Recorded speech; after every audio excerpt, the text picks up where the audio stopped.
Alright, so it's like 5 in the morning. It's already getting light out. I've been trying to get this video to work for literal hours, I think. Uh, as you can see, it used to be like half an hour long and had musical segments. I worked like hell on it. But whatever I did, it got blocked worldwide.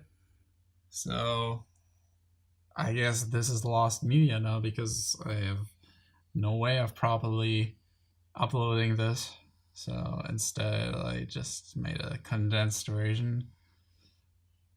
I guess this is whatever happened to Whatever Happened to Robot Jones was first presented to the public as part of Cartoon Network's Voice Your Choice contest, where some of what might be your favorites too, like Billy and Mandy, originated from. In fact, it actually came second to that series in the contest, but after being put on hold for like 2 years, got turned into a full show as well back in 2002. As such, it was one of the only shows on the network still utilizing cell animation, while most of their other programs have moved on to digital. It is pretty much what happens when you take all the visual elements of Schoolhouse Rock, writing style of the Peanut specials, and characters from any other mid-2000s middle school show, and insert them into what is essentially Cartoon Network's answer to My Life as a Teenage Robot, a year before that show first aired, with Robot Jones's creator Greg Miller even going on to work on that show, which also happens to have been created by Rob Renzetti, who Miller made the initial pilot for Robot Jones with. Similarly to Teenage Robot, the show focuses on a robot teenager trying to fit into the human world and make its way through school, however with decidedly less action or other robots and more of a focus on trying to educate kids on various social issues many other shows around this time were too afraid to tackle, including gender roles, toxic masculinity, and seeing your friends get hypnotized and turned into a giant flesh-eating apparatus set out to kill you.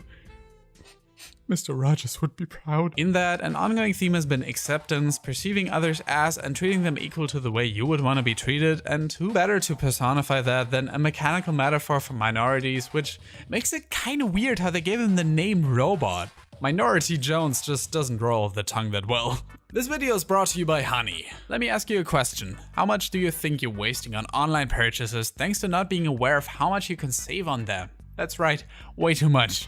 I'm talking an average of $28.61 you can save thanks to Honey, which is this free browser extension you can just simply download by going to joinhoney.com/Cosmo, clicking on the add button, and let Honey do the rest. What this thing does is it essentially scans any site you shop on for all sorts of possible coupon codes or other special offers you normally would have to go on a separate service to, but now automatically gets applied whenever you make a purchase or can be seen on the page when you're just casually browsing. For example, I recently wanted to buy new headphones and found this great pair of wireless noise cancelling ones, which would have cost me $90, but Honey gave me the option to get $10 off with one simple click. Not just that, it also shows you all the different options you have for special offers that are available that day and lets you see any price changes in the past to see if you may be better off waiting until the price drops again. All this is available on pretty much any major shopping site out there like Amazon, GameStop, Best Buy, Walmart, you name it. And all it takes is one simple installation that is taken care of with like 2 mouse clicks. There's no catch and absolutely no downside to it, as Honey simply gets a small percentage of each purchase from the merchant itself and passes some of it onto you. Well, you don't have to do anything. No login, no nothing, it just sits there in the background, and before you know it, you'll have saved something on your next purchase, just like 10 million other members did before you. So what are you waiting for? Go to joinhoney.com/Cosmo and start shopping. Little robot,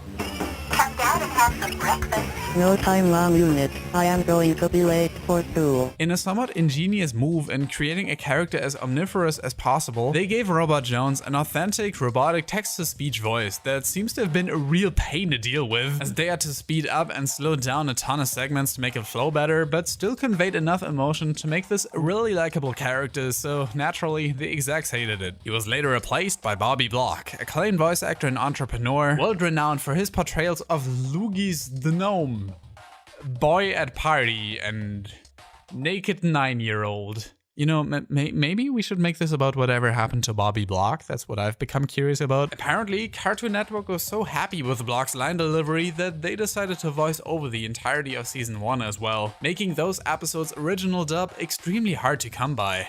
But to give the kid some credit, he did a good job voicing the character, which is really only defined through his deadpan delivery and oftentimes clueless or naive outlook on the world. Robot, which I guess is what we gotta call him, is definitely not the most interesting main character Cartoon Network has ever had. Most of the time he just makes his way through school, and as he encounters a situation new to him, also learns something new through dealing with it in a way more akin to a grade schooler than a kid in middle school. But who knows, maybe young robots are just programmed that way. It's not in such a way that talks down to kids, but I feel like main characters like Ned from Ned's Declassified did a better job portraying that wimpy middle school kid who is being faced with bullies and gross school lunches. Which is also because there weren't many side characters in Robot Jones that would elevate it to that same level of wit. Robot Jones is much more monologue heavy, with each episode closing out on him reminiscing on the day's events. This is a fine way of structuring it, and some of his classmates, like that girl he had a crush on purely because her braces seem mechanical to him, were fun, but with so much time spent in school, I wish some of his bullies and friends were given more attention. Luckily, some of the other side characters like his parents make up for that. Especially his dad, who always needs to say everything thrice, likely due to a programming error, and his grandpa, who Robot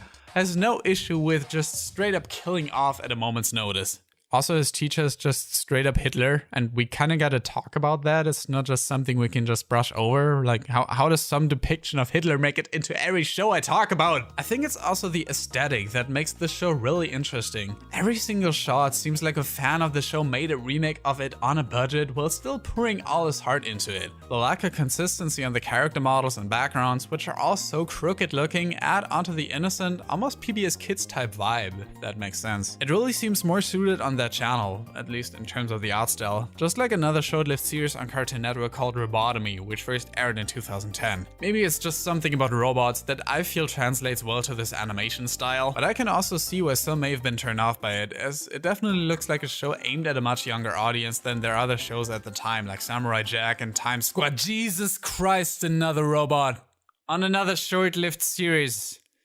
They're taking a real gamble on you, Mega Man. Because, yes, as you probably are able to guess, this series would not be made to last. In fact, even Cartoon Network dialed back very quickly after their initial order of 2 seasons, choosing to, instead of producing 52 episodes like would be the norm, stretch the 26 of one season to 2. They basically felt confident in this being a hit, with tons of promotion and teasers for a solid 3 episodes or so before dropping the ball on it, with no physical or digital releases being brought out to this day.